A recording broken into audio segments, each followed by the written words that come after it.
Hello, ladies and gentlemen, and welcome to the Two for One podcast. I am Leah Murphy alongside Jimmy Paganis, and it's off season time. The season is over. It is over. It is over. A long season. It felt like Yeah, man. after the two short seasons. It felt long, but it was good. It was fun to get like the full scope of everything Yeah, back. dude, the And bubble then feels obviously like the bubble feels like a century ago. it does. It's crazy to only think like that was 2 years ago. Yeah, I I, Um, I but can't believe it. no, and then I mean, oh, this will lead like, into the finals. It's like the bubble finals, just like looking back and seeing like the Lakers celebrating, and it was like quiet, just dead in the little arena they were in, and oh my gosh, to go from that to like a final series that we had with two crazy fan bases, it was a ton of fun, and obviously, we'll jump right into it right now. Obviously, the Warriors win in six. Um, I mean, we talked about it. We both picked Boston, so we were both Mhm. wrong. However, when we said it, we were very aware and acknowledged the fact that um, we believe that the Warriors easily could take this, and And that's what that's happened. and that's why I put out my cop out answer. I'm like, I envision this. I envision this. Even though I picked Boston, I envision it was one I envisioned part of it. I'm just saying, okay, ladies and gentlemen, I had some feeling that Stephen Curry was going to be holding that Finals MVP trophy, and I am ecstatic for him. Really, I mean, it's good. It's good. It's good for basketball. Um, he had a great series. He's a phenomenal player. We are blessed. We are absolutely blessed to be watching this era of basketball, watching him play, man. He does incredible things on the court. I mean, it's special. He definitely does, and like you said, it's almost poetic for all the slander he gets, never having a Finals MVP. Hmm. I don't think that ever discounted his legacy one bit, but to just top it off with a Finals MVP to cement his legacy as one of the greatest to ever do it. Really, I mean, Yeah, this year it was All Star Game MVP. He was had a phenomenal year, and then he tops it off with a championship, and he tops it off with a Finals MVP um, in his fourth ring. yeah. I mean, Got to get it's one it's more, fill the crazy. fingers up. He's got to fill up the Got to fist, yeah. fill the But it's fingers. it's crazy because I mean, when you see them all celebrate, you see Draymond, Iguodala, Clay, Steph celebrate. They're all there. Like that's it. Like they were there for the 4 years. Obviously, Iggy played with other teams before his tenure with the Warriors, but Draymond, Clay, and Steph, they were Yeah, drafted man. there. They built there. They went through some tough years together. Even last year was a tough year. The year before that was even worse. Hmm. And they bounced back. Clay bounced back from two major injuries, and he actually picked it up in the last two games. I thought he was actually really important. His Yeah, defense kept getting better. His shot making was better. Um, but yeah, just for that franchise to build up this like dynasty um, is just impressive and it's fun to watch. Um, but obviously, we had those four guys who have been there, but then like the new guy hmm who was probably the second most important player in this entire series was Andrew Wiggins, yeah, and we briefly touched on him last pod, but without Andrew Wiggins, the Warriors do not win. And yeah, his defense was phenomenal. His rebounding was incredible. In the last, I think it was game four and game five. He had like yeah. 29 rebounds.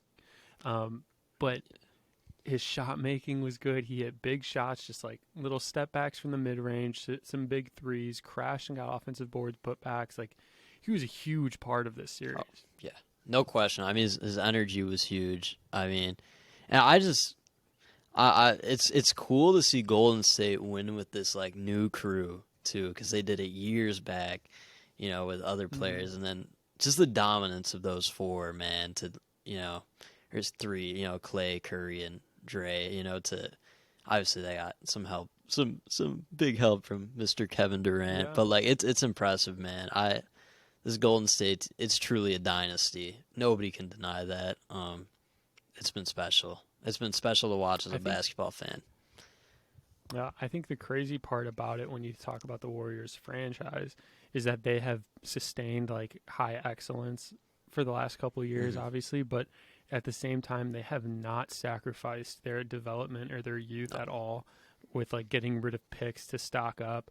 I mean, they have Jonathan Kuminga, they have Moses Moody, who are both like 19 years old, who played a big part in getting them to the finals. Obviously, Yeah. maybe not played a lot in the finals itself, but definitely played a big part and are James very Wiseman. talented at such a young age. James James Wiseman has Wiseman. barely played NBA basketball, and he was the second pick overall. So they have this team that won a finals, but they also have these young players, and it's something that, like when you think of like what San Antonio has done in the past, it's something they did. They maintained that high level of excellence while not sacrificing the youth and the development of their younger players. I mean, that's a huge reason Mhm. why Kawhi got they got Kawhi in a trade, right? And during the draft, and then they kept him and they developed him, and he was not who we know as Kawhi Leonard when he Exactly. got there. He didn't have a good jump shot. He was stiff and just not as fluid. He had all the potential in the world, obviously, but he stayed with the Spurs. They developed him. They got him to that level until it was his time to win a Finals MVP. Like they built him up, and that's something that the Warriors have been like emulating. Is that kind of, I mean, Kerr was under Popovich as an assistant Mhm. coach, and that's a big reason why he's a coach. Um, but it's almost that same mindset. Don't sacrifice your youth. Maintain a high standard of winning basketball, and it's what they've done. It's so impressive. It's so incredible to see. Yeah, and going back to what you said about Kawhi's development, I that's part of the reason Jonathan Kuminga is a basketball player. He like watching him, he's got the tools and potential to be a very great player, and he's in a great organization right now. Has great mentors, a staff and an organization that has proved to develop talent. Hence, the four chips that have been very much caused by the three players they have drafted and developed. So I have faith Yeah, in their franchise. I really want to see James Wiseman get on the floor. Obviously, he's barely me played. too. I really want to Yeah, see him play though, because he's someone who I think is good. He has talent. He has potential. He's athletic enough to rim run. He has great touch around the rim. Great touch from beyond the arc. Even hmm obviously still developing that, but yeah, he's somebody who I think has a lot of potential. And if he's healthy and they keep him, um, I think he would be a great fit with yeah, that team with Steph and Clay and even Draymond. I think his ability to kind of space the floor and also be athletic enough to cut would even help alongside Draymond. And I just think with the Warriors keeping him for this long, because there were some rumors that they may have traded him to make a yeah. splash I've before seen the that. deadline. Obviously, they kept him. They kept the young guys. I think there's a reason they're keeping him, and if they continue to keep him and hold on to him, there's definitely something there. I mean, obviously, we just showered the Warriors with compliments. I think they're smart Yeah, enough to see if it's a good player that they can develop, they'll keep him. So I'm really excited to see those young guys play. Obviously, they just want a chip, and we're talking about all the young guys who barely yeah. played. We want to see them play. But no, I think it's fun, and it's only something that the way they're going, it just seems like they're going to be a contender until Retires. Steph runs But out. like Yeah, even until he even retires. after that, I think their future, is starting to get set up pretty nicely. I mean, we'll see. Obviously, time will tell. But like, I mean, who knows? We could see them be like a Spurs type franchise that consistently makes the playoffs and you know, Easily, yeah. um, and just is consistently dominant. But I'm glad they hung on to their young guys because I mean, look, you just won a championship. I really don't see like a reason in trying to trade for them and make like a bigger, older splash. I say you let those guys develop and give them time, and experience. I mean, I still have faith in Wiseman because like you look at a big like Joel Embiid, who was injured his first 2 seasons in the NBA, and look what I mean. It's different, but like look what he's developed into. I mean, you can Yeah. have faith, like he could James Wiseman in this organization could develop into something really special. You're so right, and the biggest thing is the people around Mhm. those young players. It's not even that they're in a good organization with good front office, good coaches, everything. They're with amazing players Yeah, who are smart and mature and they're just true professionals, and they know what it takes to grow and develop their game. I mean, Steph obviously was underrated his whole career, kind of overlooked for his Mhm. size, and he develops into a megastar, Finals MVP. Klay Thompson went to Washington State. I mean, he's kind of underrated, but no one thought he would get to the level he is now. Same with Draymond Green. Second I round mean, all those pick. guys have exactly all those guys have developed in different ways, and even like Iguodala, his role was completely different before he came to the Warriors. Yeah. I mean, on the 76ers, he was kind of like a go-to guy. Mhm. Denver kind of stayed that way a little bit, and then he went to the Warriors, and he's more fitting into that role. So they just have a great players around them to help them grow, help them mature, and help them realize, okay, what the NBA is about, Yeah. how I can impact a team, and how I can impact them in a winning way. Exactly. You hit it right on the head. The maturity I think is one of the biggest things for a player to grow because a lot of the game is mental. I mean, we'll see guys come in with high egos and think they're all this, but they get humbled when they get in the league. These young guys on Golden State are put on a team with players that know what it takes to win and know that it's not it's not about all about you. It's all about buying in to what the team needs out of you and what the team requires. I think that, and that'll be a huge lesson for them and help them, pave out long careers for them. That's how I Yeah, feel about that. totally. And I mean, that maturity and that just championship level mindset is something that was shown and displayed in the last 2 games of the finals. I mean, the Warriors seemed like they got better every game almost, and in those last 2 games, they were just confident. Hmm. They knew they were winning. Like they knew it. There was no way they were going to lose it. Exactly. Draymond was talking his stuff. Steph was even in his zone doing the little go to sleep.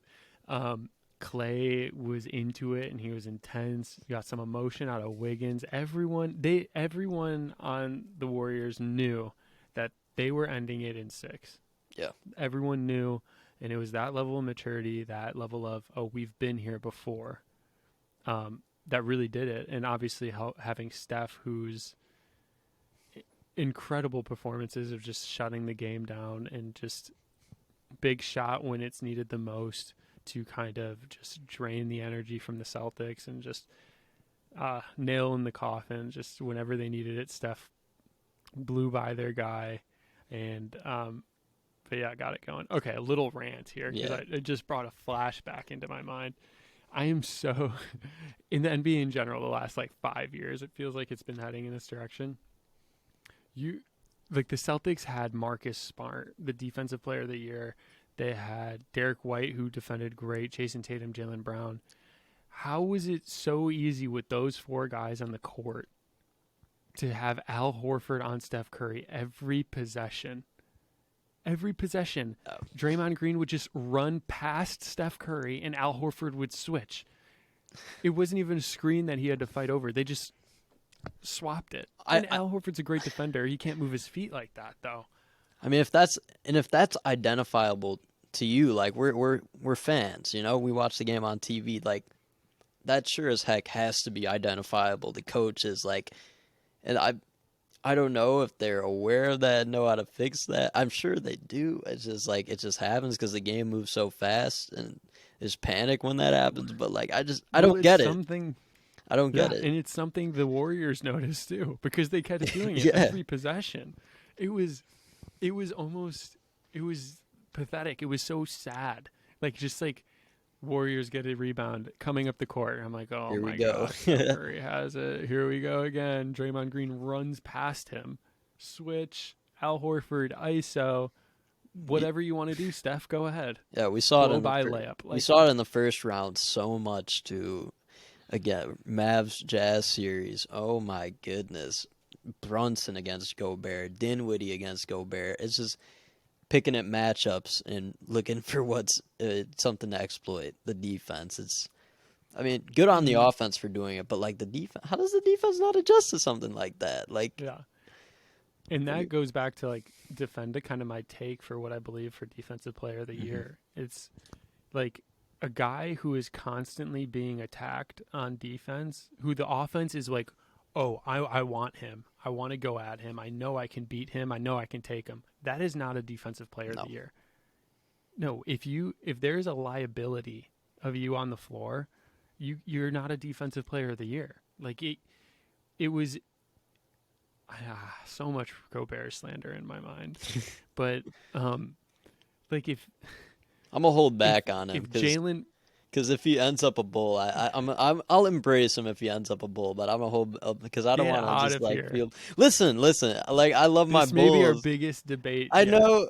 It's just like if he's a bull, I want him to do the best. He costs so much, so right. I'd prefer Mitchell Robinson, but if he ends up a bull, I'll embrace him. You know, because I love my team. If he ends up a bull at that same contract, he better be doing everything Embiid is doing, if not more. Or Giannis, you And know, I mean, like yeah, I'm dead serious. you better. I cannot. I don't even know who we're gonna get rid of to get him. Are you kidding me? You better spend some Like, how does VC that on help us? lateral quickness and perimeter defense. Like that's what we need.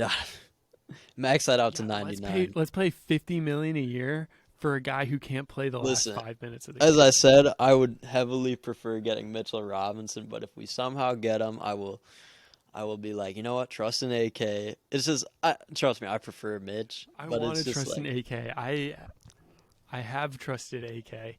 It's just I feel like right now there's so many guys we could be going trust after. me. Mitchell Robinson, we can shoot for DeAndre Ayton, probably maybe not get there. Even Miles Turner, he's been in every trade I rumor want for the him past bad. 4 years. I want him If we could bad. get Miles Turner, that would be 10 times better than a Rudy Gobert. He No, can I space agree. the floor. He's just as good at protecting the rim, in my opinion, and he's a little quicker on defense in a pick and roll situation, but offensively he still spaces the court and he's not a liability. Yeah, Go no. for him. I'm just saying this because like I feel if I poop on Rudy, like I'll feel bad. Like I hated on a Bulls player before he was a Bull, you know. But like, I trust me, my preferable options are Mitchell Robinson one, if we could get our hands on Aiden out. But like Miles Turner probably number two. But Mitch or Miles, all those guys would work. It's just Gobert is so expensive. Like I see a lot of fans bring it up. Makes no It's just sense. but I agree. I was just saying, like, I'd embrace, like, I just, if he's on the team, like, I have to embrace a player who's playing for my Bulls. I would like, embrace him with open arms if he got paid $10 million. Yeah, no, that's true. That's true. That's the the price tag is just the killer, and that's why I think AK is too smart to pay that much for him. I really hope so, because that jeopardizes our entire, like, the next 5 years of our team. Like, we won't be able to pay anybody else. And okay, we were not supposed to talk about it. No, we weren't. Right now, but I don't know how I got to it. Anyway, I brought up the because there's been rumblings about him being a Bull, so I'm like, I don't want to feel guilty about talking badly about a player who ends up a Bull, like. But like again, like the price is just too much for me. But well, yeah, whatever. Yeah. Okay. Well, back to the Warriors, or that series. They just were in control. They knew everything. They were confident, and they had the best player. And so often we see the team with the best player wins, and that's exactly what happened. Definitely had better role players too. I don't know what happened to Boston's bench those last 3 games. It felt like they just fell off a cliff. Compared to how they were like the entire playoffs too. Like we were praising them so much. I gave them their flowers like all the time, and then their finals came along and there wasn't much to the praise about them, and yeah. It's just well, let's talk a little bit about what they're gonna do, right? In my opinion, losing in Game 6 of the finals is a huge win for them. Yes. If someone said to literally anyone, the Celtics will be in the finals and they'll lose in 6 games to Steph Curry, everyone would be like, "Oh, okay, whatever." But anyone would have taken that at that moment because no one thought they would even be close to the finals in January. And I think it's a great year for them just to be able to bounce back, understand what they're capable of.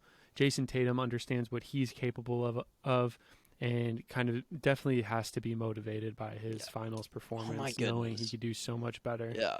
I okay, like I get he had a rough finals, but this I okay, like fans like to have fun and make memes and all stuff. But like guys, this guy was in his first finals. Like it wasn't a great finals for a star player, and lots of people were just slandering Tatum, which I get. You can criticize him for his performance. It wasn't great. It wasn't to his standard great, you know. But like the guy is young. He's 19, 24. Um, and he's got like let him learn and grow from it rather than just absolutely destroying him for it. I mean, he's a young player and was getting so much praise up until the finals. Like everybody's praising Tatum's, he's so good, and reasonably so. He should be getting praise. Star player on a team that went to the finals, and this team, like you said, this team was not even close to that standard. You know, before that, like in January, like this guy's a young player and took his team to the final. Was the biggest piece of his team going to the finals. Like I just don't get the slander from fans. Fans are gonna hate though. It's just gonna happen. Yeah, it's what they do. But I am really excited for this kind of off season and next season for them, just because we've talked about it before. They're a team filled with those guys with chips on their shoulders, right? So I'm excited to see how Tatum uses this as motivation and how he comes back. Yeah. Can he come back even better? I know he mentioned that he wanted MVP next year. Um, I think that's a great goal to have. But Yeah. obviously, the biggest goal is going to be to get back to the finals, and this is only going to motivate him. I'm excited to see what Jaylen Brown does, how he develops. Obviously, he scored at will, almost is what He it had a felt good like. He finals. scored at will. Yeah, he scored so much, and without being able to dribble the basketball, it felt like every time he Yeah, put the turn ball the down, it ball was over a gone. lot. It's actually So it's impressive. exciting. He It's very impressive. somehow teleported the ball into the basket like a lot of possessions. But yeah, No, it's very impressive, and no, I'm just excited to see how he bounces back. He's got that chip, he's got that dog in him, and I think that got whole that team dog does. in I'm him. excited. I'm obviously Udoka proved that he is an amazing coach in just his first year. He had a great season. I'm excited to see what Brad Stevens is going to do for this roster, what he's going to try to get, what he's going to try to add, who he's going to get rid of, just to build around Tatum and Brown, just all of it. That this is not a huge loss for the Celtics. Obviously, they could have won the finals, but at the same time, this is a win. Their two main players are 25 and 24, not even in their primes yet, and they to have the finals experience and just knowing what it takes, having that taste of what it was like. They were so close, and I just think that experience is It's valuable. priceless. Yeah, Yeah, and I'm excited to see what they do moving forward. yeah. Plenty to be happy about for them. Like we mentioned multiple times, it's a win. This season is a total win for them. You know, there's plenty to be happy about, and the future's Yeah, great. The future's bright for them for sure. for sure. I mean, it was a great series. We watched some very high level basketball, some beautiful basketball, and the better team with the better player won. Yeah. And What did KD it say? was fun. What was KD's tweet like? Uh, Great display of basketball going on, gentlemen, or something like that. You see his tweet? Yeah, I mean, yeah, yeah, it was and he's great right. series. It was just Absolutely right. for any basketball like nerd. it was beautiful. It was. At times it got sloppy, but other than that, it was just beautiful to watch. Everybody moved the ball around. It was a team game on both sides, and it was great. Can't ask for more. Except No. a Game 7. You could ask for a Game 7. We could ask for a Game 7. We did, and we basically begged for a Game 7, me and you. But I think that covers everything on the series. We obviously talked about it in the last pod and the pod before that even. It's been fun to watch. Obviously, we were all in on Boston. Yeah. We were basically a Boston Celtics podcast, but we definitely were aware of what could have happened and what eventually did happen. But kudos to the Warriors. They deserved it. Steph deserved it. Happy for them. Happy for Steph. Yeah, for sure. Yeah. Enough finals talk, you know. What's significant about that? No, I'm kidding. It's the But off season. What's next? it's the off season now. It's the off season. You know who's moving? Who's got to buy a new place, you know? Who's got to But yeah, it's the off season. Exciting time in basketball. Yeah, I mean, there's already been one big off-season thing for me. I mean, Kenny Atkinson backing out of coaching the Hornets. That's a first for me to see a coach back. I don't know if that's happened in history. That's the first time I've personally seen it. So correct me if I'm wrong if you've seen it. But I texted you this. I'm gonna say this joke again because I'm proud of it. Pulled a 2015 off-season DeAndre Jordan when DJ.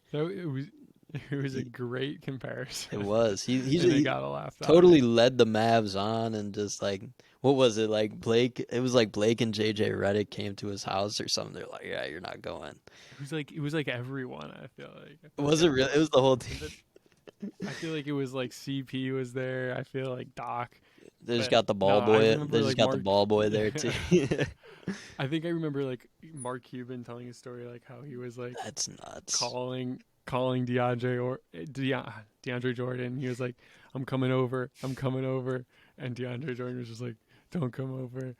It's not happening. Don't. They should have done like a public, just like Blake and or like was Steve? No, Steve Ballmer wasn't owner yet, or was he? No. He was close to, but just imagine Steve Ballmer. Mark Cuban fight. A video of like, yeah, they should have done a video of like DeAndre Jordan like this, like in front of just sitting down in front, like just looking straight. Like, I DeAndre Jordan am re-signing with the Clippers, and it's like Chris Paul and Blake Griffin behind him, like pointing, like ready to beat him up, like just standing, like staring at him. Like, that would have been hilarious. Yeah, anyway, so Kenny Atkinson backed out of coaching the Charlotte Hornets. We just get off topic, didn't we? We go from the Warriors to Gobert, Kenny Atkinson to DeAndre Jordan, but yeah, Kenny Atkinson was getting. Yeah. Do you want to go for it? Or you want to go explain what you think? I'll go first. I think. Yeah. Yeah. What you think? And I think you might have a little more than me, but so going just my initial thoughts were obviously like bizarre. Was not expecting it. But then my thoughts went to, okay, wait, why would he have done it maybe? And then I was thinking he just won a ring. He just experienced what excellence is, what greatness is. He's had success as a head coach with a young team. And now he's an assistant coach with the Warriors, just won a championship with great people around him. And it could be something as simple as like, he's not ready to just give that up. Yeah. He's not ready to give up a great situation around great people, and win. And I mean, I don't think anyone can really blame him for that. But I guess that was maybe that's why he did it. That's kind of what came to my mind. But I don't know if you have more. I mean, sure, I'll tag along. To taste winning like that, to taste victory like that is probably an incredible feeling. Shoot, I mean, some coaching staff wants to throw me a job, I'd be down to feel that feeling. But yeah, I mean, that's one thing. That feeling of winning probably convinced him, you know what, like I'm around great people in a great organization. My job's probably more secure as an assistant coach than like a head coach. That's for sure. Because like just he's thrown into like a situation with younger guys in Charlotte, and this tags along to what we said, what I'm going to get into. there's been recent controversy with Miles Bridges posting substances on his Instagram story and then claiming it's pink lemonade. um, and then there's Trez who got I think he got arrested Oh, for Trez. substances. I love Trez. I love Trez on the Bulls. I mean that's one thing, but I I'm a like him big on the Trez court. guy I too. like Trez on the court. I mean, Uh, hey man, I mean 90% of the league does it. So, but yeah. yeah, and then I mean PJ Washington drama was kind of like a year ago, but like he got some baby mama drama, you know. But I mean, yeah, there's a good amount of drama in that in Charlotte. They're a young team. They're not winning a chip next. I mean, if they do, you can come and find me and say you told me so. LeVar can wear a hat and he can say I told you so or something. But Charlotte doesn't really look like they're gonna win a ring sometime soon. They got the young talent though. They got some young talent. Bridges, Ball. I mean, Washington solid. But yeah, I mean, there's just a lot of drama surrounding that branch. Like some of the players on that team, and obviously winning probably really makes them want to stay. So that's to me, it's as simple as that. You know, the Yeah. recency of winning and seeing what's been going on Yeah. with those guys. Yeah, and it's could be probably is that simple, and can't really blame him for it. No, But in because of that, it's opening the doors to get Mike D'Antoni another head yes, coaching this. job. And we mentioned this when we talked about Kenny Atkinson. We were like, man, it would have been fun though to see D'Antoni Mhm. with LaMelo being able to just run, Yes, gun, I push, may get my wish. and I may get my and we wish. it's not for sure yet, but it looks like that's where it's heading, and I'll give it, like it will be fun for sure. I will like give the future like 50 years of income I have to see Mike D'Antoni run the Charlotte Hornets offense. I'd like get I in the wouldn't say Hornets. that I because will. it looks pretty. I'm not a Hornets fan. Looks I pretty. just as an NBA fan, you know, as an NBA enjoyer of basketball, I would like to chip in money to watch D'Antoni run an offense with the Charlotte Hornets because the 7 second or less Phoenix Suns offense, you know, running an offense with James Harden. His coaching style is fun, and I think it complements LaMelo so perfectly because this man knows how to play fast. He loves playing fast. A young, really athletic team that loves to play fast. I just think that'd be a match made in heaven for those two. It put them a level up. And Yeah, I want it. I need it. I it's need it. it's crazy because we've seen LaMelo already take big steps in his game, right? Mhm. But under D'Antoni, it seemed like Harden got better every single year, Yes. and his game got better, his scoring got better, his his pass playmaking got better, and maybe didn't get enough credit as it should have, but James Harden got better every year under him, and it's going to be fun because LaMelo's talent is definitely off the charts, Yeah. and he has potential through the roof at his Huge size with his potential. abilities, and it's going to be fun to see how Mike D'Antoni can amplify his talent and maybe unlock some parts of his game that he may not even realize. But I think, like you said, if it happens, it's going to be fun. It will be beyond fun. That'll be ratings will go up. It'll save the franchise. I think definitely drafting Lamelo for them is helping the franchise for sure, and obviously Kemba because there's No doubt. Bobcats.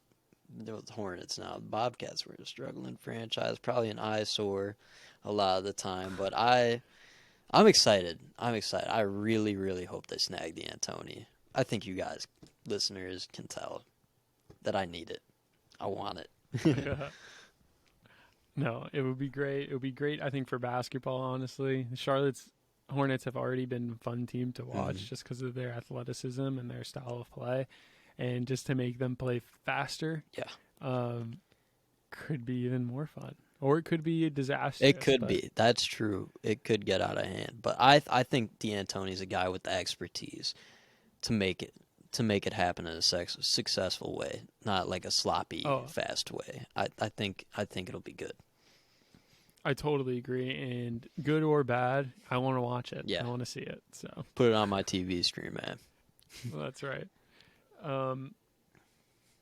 Well, what do you want to talk about next? There's a couple weird things going on, and What we're do only we hit a couple next? days into the off season. What do we hit next? I mean,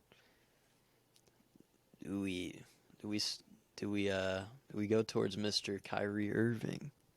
I say we I can say hit we that. do. We can hit that. Yeah. Ugh, You go Kyrie. first I on mean, this one. man, I love Kyrie, and I seen the rumblings about the Nets being unsure about wanting to keep him around and potentially like dealing. I've heard the Knicks, Clippers. I've heard the Knicks and Clippers. Lakers. Lakers, yes. I don't know how I missed Yeah. that one. That was pretty big one. Knicks and Lakers are always involved with everything. I gotta miss those big market I don't know teams. how seriously to take those two. Honestly, but the Clippers I'd take seriously. I mean, I don't know how they. I don't know. That'd be fun. But I don't want Kyrie to go anywhere. I think Brooklyn, like their seasons, they really haven't had a good shot. I mean, obviously, every team's gonna experience injuries, but they've experienced like really significant injuries a lot of the time. And then last year, the whole COVID thing with Kyrie not getting vaxxed, that was just the dumbest thing.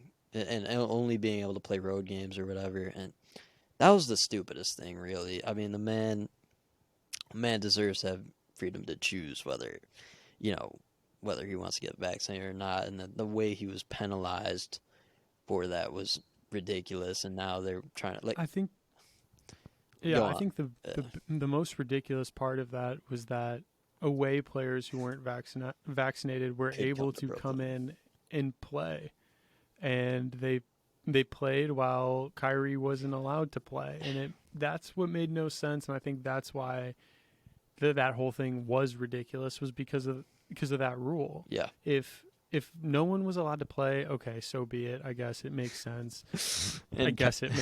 Kyrie, but Kyrie, the ultimate troll. But if Matisse Thybulle's able to come in and play, and then Kyrie's not, and he's able to sit courtside, yeah, but he's not able to sit on the bench. That was the funniest thing. That was awesome. That was the best statement by Kyrie. Just like, yeah, that was he poetic. pointed out how ridiculous the whole thing is. It was beautiful, honestly. So. That was awesome. That just made a fool out of the whole city of New York for just not letting him play. Honestly, like, I personally think all Brooklyn fans should try and sue the city of New York for robbing us of not being able to see Kyrie Irving play basketball. I mean, are you kidding me? This man's game is, like you said, it's art. It is an art form, and really we were robbed of that for a heavy majority of the season. His game is beautiful. His handles are beautiful. He is one of my favorite players to watch, and we were robbed of that.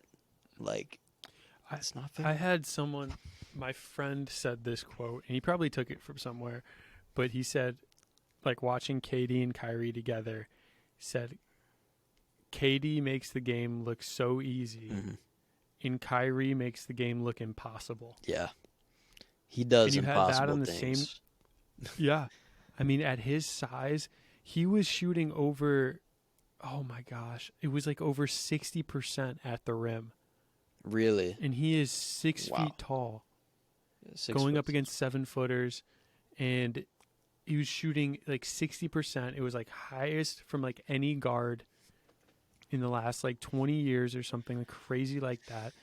But his ability to finish, his ability to get past his defender, create a shot out of nothing, and then hit the shot is amazing. And like you said, it's a shame we missed it. Yeah. But I don't know if you got a chance to watch the 60-point game, but just the way it's just funny when like a basketball player recognizes like a matchup and stuff, and they just keep going. Kyrie was like playing off ball and like posting up and just draining fadeaways, and so it's magical what that man can do with the ball, and that's just what makes me so angry, and that's what makes me not like. I don't want these guys getting. I do not want Kyrie and KD getting split up. Like the basketball fan in me, just I don't want that to happen because I think on the offensive end, it's one of the most beautiful duos we can see, and they just need their chance, really, like a full chance. I'm with you, and as a fan of just basketball and who enjoys watching basketball, it's like a joy to watch those two play. It really is. It's like I tune in every time they play. I don't care who they play. Yeah. I want to watch them. I wish you went to the one in Orlando. My gosh, man. I like thought about going to that 60-point game, and I remember getting the alerts like, oh my gosh, I can't believe it. You went to an OT. You went to an OT game though, the Philly, right? You went to Philly OT game. That game was electric. Yeah. But anyway, it would be a shame. From the other side, I do understand Brooklyn's hesitation, maybe to commit long term to him, but I hope they can figure out maybe like a 1 or 2 year deal. Yeah. But it's crazy because if he leaves, does KD stay? Like I know KD really wanted Kyrie and has been vouching for him the whole time they've been there. And if Kyrie goes, does KD go? I mean, KD has a lot to say, and he's obviously the number one priority. You cannot let a guy like KD just leave. Yeah. So that's what's maybe even more interesting to me than Kyrie leaving is like, what does that do to the Nets? What does that do to Kevin Durant? Oh my! If Kyrie left and then KD left, I'd feel horrible. I'd feel so horrible for Ben Simmons, man. That would be brutal for my man. You know, I love his fit. Nash. Yeah, for Steve Nash, man. He's been hearing it, but I really, I just want them. I want them to give it a shot with that big three. You know, Ben, Kyrie. I do too. I need to. I want to see it.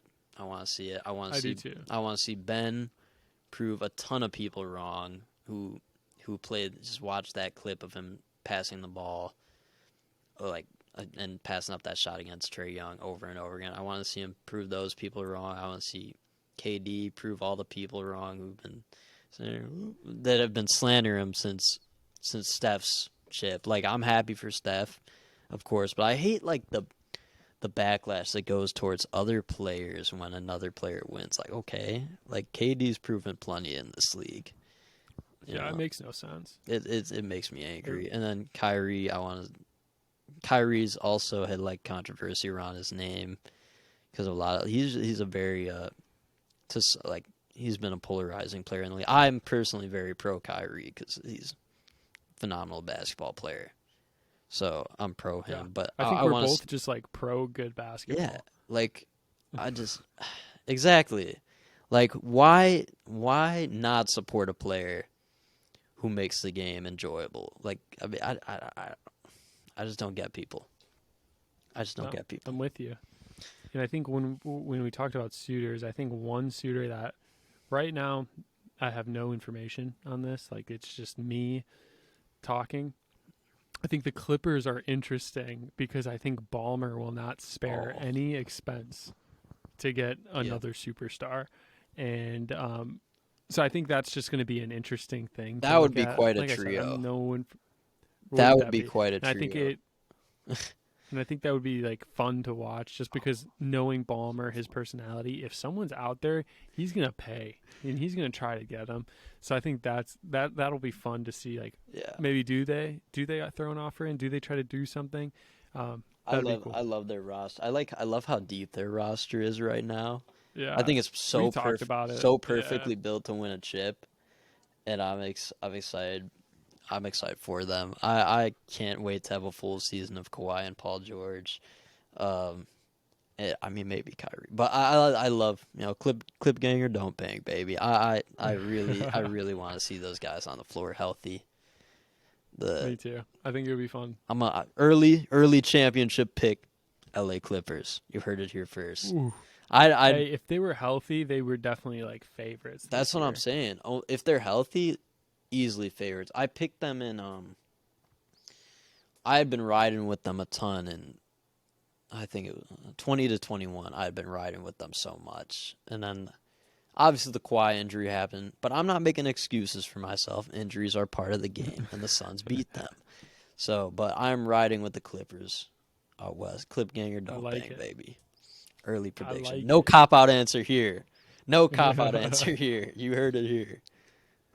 But yeah. Let's see in 11 months before the finals. What do you No. say? No, you see this on June 21st at 6:47 p.m. It's 2022. Yeah. I'm sticking with it. I promise you. Clip No, Ganger, no don't switching bang. up, man. No switching up unless they do Um, something really stupid in the off season, but I doubt it. Anyways, yeah. Anyways, let's talk about one more thing, and it's important because it's on Thursday. So it's in a couple days. It's in 2 days.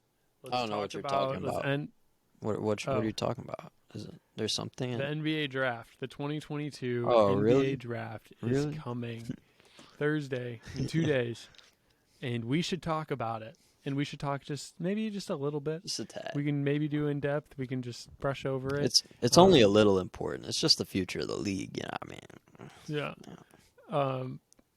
But let's just start from the top. The Orlando Magic have the first pick in the NBA draft. And me, as a new Florida resident, could not be more ecstatic Yes. for this. And I'm going to say my pick at number 1. Can we say it on 3? So I think we both know. Just like for the viewers to just think we have no idea who we want selected 1 overall, you know? Even though they just heard go that for it. pick and me sleep. All right. 3, 2, 1. Jabari Smith. Jabari Smith. The delay. Nice. The delay is going to kill us. But we both said Jabari Smith. Yes. It's like simple for me, really, when I watch him play. It's simple when I look at his stats on paper. He is 6'10". He is able to dribble. He is able to play make. He is able to create his own shot. He has a mid-range game where he's able to do step backs, turnaround jump shots, off the dribble pulls. He's got a beautiful three-point stroke. His touch is amazing. His movement's great. He's lanky. He is quick. He is athletic. Obviously can put a little more size on him, but he's still got strong shoulders. I think one thing he could be working on is maybe his fluidity with his moves, but other than that, he is still smooth. He's got an advanced skill set, tool set of things he can pull out of his bag, and he has step backs, he has turnaround jump shots. I think you can't pass on that talent, that skill set, and I think him next to a Cole Anthony, a Jalen Suggs, just young guards. Also, Wendell Carter's there. He's more so of a guard heavy. Center. They're so guard heavy, and I feel like they like Wendell a lot. So I think Jabari at the 3 or the 4. They got Wagner now. Franz is nice, man. Franz one of the more slept on rookies in the league, and this past season. But he had a nice rookie year. So things are brewing in Orlando. For sure, in the what do they call it? The ozone. Things are brewing. The ozone. I sent a text to you. I think that if the Magic draft Jabari first, I'm gonna have to buy something. I'm gonna have to buy a Magic shirt. I'm gonna be so excited. I was so excited when they got the pick. I'm gonna be able to go to his games. I'm gonna be able to watch. I'm excited. I want Jabari Smith at number 1. And I've had the gift of watching him. He had a horrible game when I watched him, but he's a phenomenal player. I'm still highest. I didn't care. I didn't care. He shot 2 for 15. I just see a lot limitless potential in his game. I've seen players with a similar skill set and build, Tatum, and Durant. He's kind of built like them. So I could see him. Obviously, if he works on fluidity and stuff, I could see him developing into an extremely, extremely good player. I'm highest on him for sure out of anybody in the draft. I'm huge on Jabari. One guy I am not huge on that some people are very big on. I think we briefly touched on this. We have. I'm not big on Chet Holmgren. Yeah. I think his potential is through the roof. I think he could potentially be an amazing player. However, I just don't see it translating, and I don't want to be a hater because he's 19 years old, and I think he does have potential, and I don't think he's going to be bad. No. I just think drafting him high could be potentially dangerous. And the reason why I'm saying this is it's kind of like my defensive player of the year thing that I said earlier. He was going against, in conference, Gonzaga plays like Pepperdine and Loyola Marymount and teams like that. And there would be games against not high-ranked competitors where just a big center would just attack him and bully him and beat him down on the post. And early in the season, Paolo and Duke played Gonzaga, and Paolo looked amazing against Gonzaga. And he took it to Chet. He bodied him at times. And, I mean, that's something I'm scared about. Obviously, at his size, he's what? He's a massive human being. Yeah. Chet is. What is he, 7? Like 7'1"? Something like that. I think 7'1" or 7 foot. And obviously he has a great stroke. He has a great shot. But I don't know. If you're 7 feet tall, you're obviously going to be like center power forward. There is no way he's going to be able to play against centers. He might be able to pull them out, but there's no way on defense he's going to be able to hold. Like, could you imagine Joel Embiid going up against him? I know that's an extreme case, but absolutely overwhelming majority of NBA centers are way stronger than him. That's like, I mean, I hope an NBA weight room helps transform, which it does for a lot of players. Sure. But There's going to be growth, I just don't see him. Like, obviously, a lot of people will pull up the clips of him in like the Steph Curry camp and like clips in high school of him handling the ball. He's not going to be handling the ball like that in an NBA basketball game. And like, he obviously already we saw way less of that in college. So like, I don't know how we're not going to see more of it in the NBA. That's for sure. And I just see a lot of problems defensively for sure, like against huge centers. And I want to bring up something you touched on with Gonzaga. You brought up the conference they play in.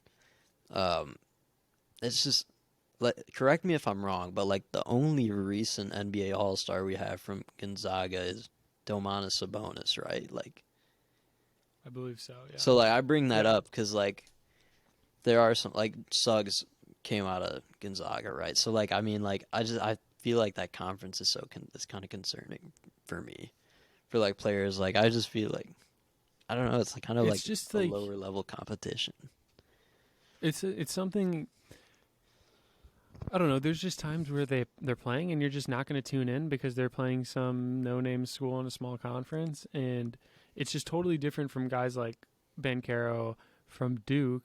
Like if you're in the ACC, you're like every night, besides your preseason games, like your warm-up games, every night you're playing big schools. Position. You're playing Syracuse. You're playing North Carolina, Wake Forest, Notre Dame. You're playing good schools. Even the Big Ten has good schools. Ohio State, Iowa, Purdue, and it's just I don't know, that competition you're seeing every night is something, and that's crucial to development.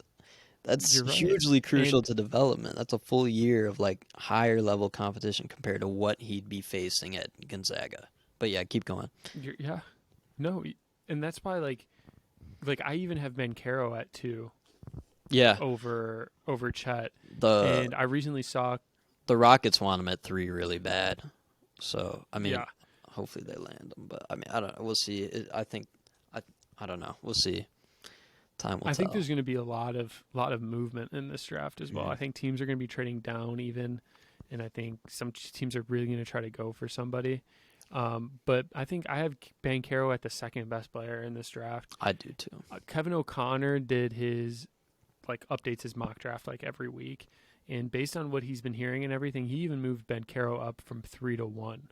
Really, There's been a lot he's of got a high smooth talk. game, man. He's got a smooth game. Yeah. Played in the ACC. It's played under Coach K. I mean, yeah, There's a lot of talk of just how his game is going to translate, right? He's the only guy who's maybe stepping in. His game might be like the best right now, like Yeah. fitting into the NBA in a sort of sense. Like he's able to How create the ball, how tall create is a shot with his 6'7"? ball. Is Paolo 6'10". 6'10"? Is Paolo 6'10"?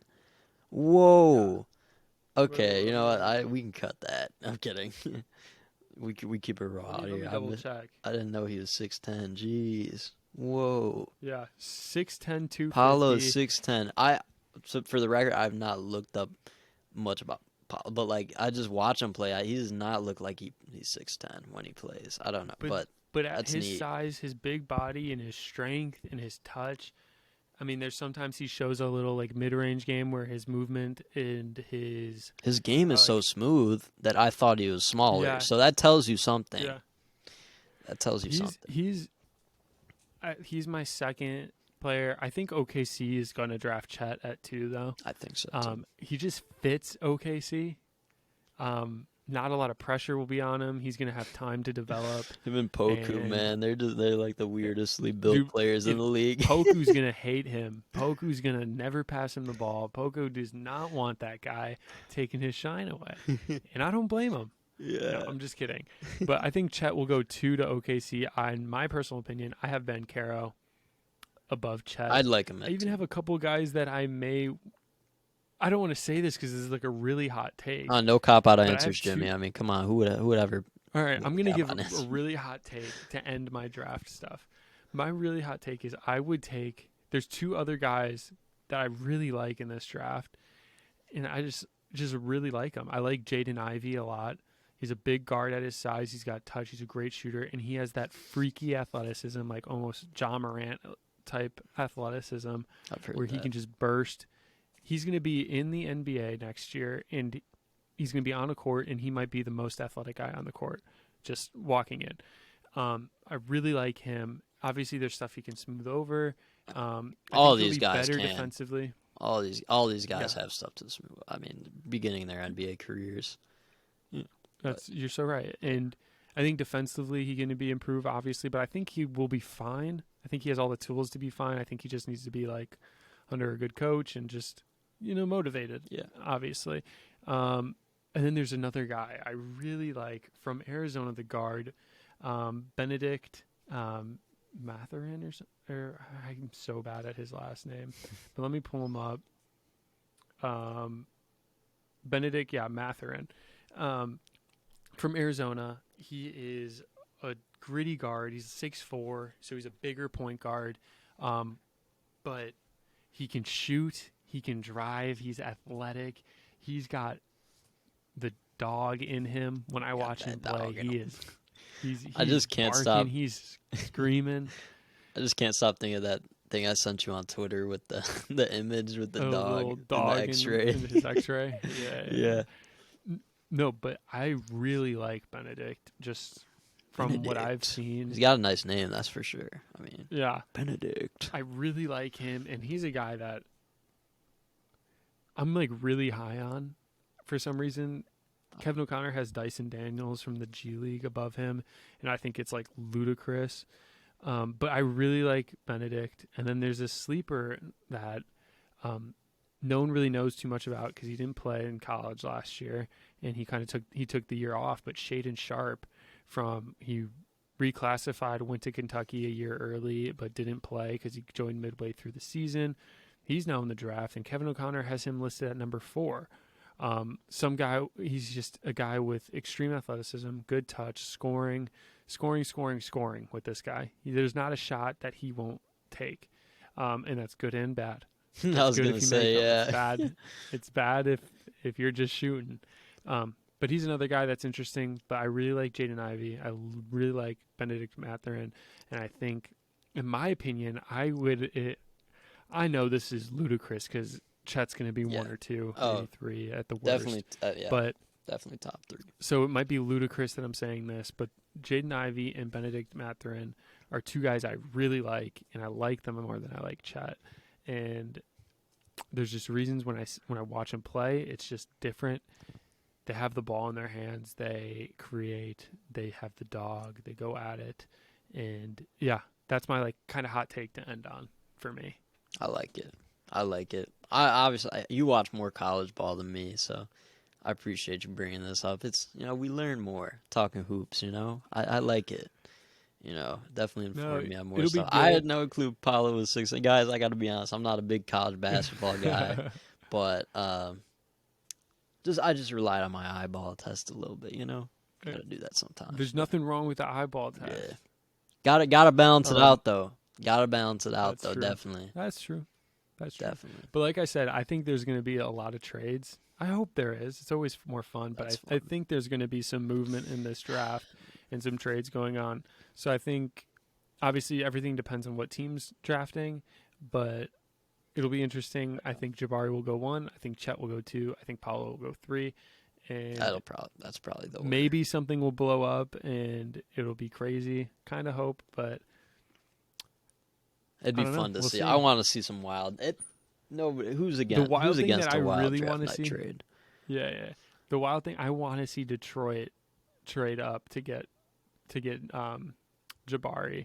I think that'd him be fun. And Cade would be crazy. It's a shame they didn't even land. They didn't land like close. I'm like I'm so high on what Detroit's gonna have with Cade because watching Cade Cunningham play basketball, he got off to that slow start, but he was after that slow start, he was excellent after. He was excellent after, and his game is pretty like he's years ahead of his time. Totally, like of his age. You watch him play the game, and you just know. You just know. He just looks like he's going to be so good. Totally.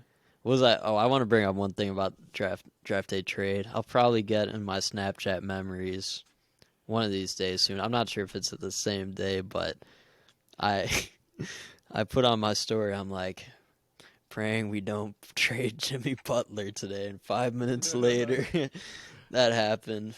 But yeah, there's still love for Jimmy in the shy, Gotta love him. There is. He deserves the love. He really does. He does. He had a good run, doing his thing now. But, yeah. Do you have anything else on the draft? Nah. You hit it all. You hit everything. You hit everything I needed. I hit more than I knew. So, but yeah. Well, cool. I don't think we have. I mean, we're already at an hour. Who knows? Who knows? Y'all still listening right now? I'm kidding. Yeah. Hopefully you are. You better be. Free cookies if you are. But yeah, I'm Liam. I'm me. But this has been a good pod. It's just fun to talk about. We wrapped up the Warriors and the Celtics. We talked a little about Kenny Atkinson, about Kyrie Irving. We threw in the Bulls. We threw in some other stuff. We talked about the draft a little bit. I gave my hot take. But no, we talked about a lot. It was a good podcast. We appreciate all of you who stick around and listen. If you're listening and you have any suggestions, critiques, don't hesitate. Let us know. All feedback is welcome. Don't forget to follow us on Instagram, TikTok, Twitter, all social media. Subscribe to us on YouTube and keep listening to us on Apple Podcasts and Spotify. We appreciate you guys, and we'll catch you on the next one. Later.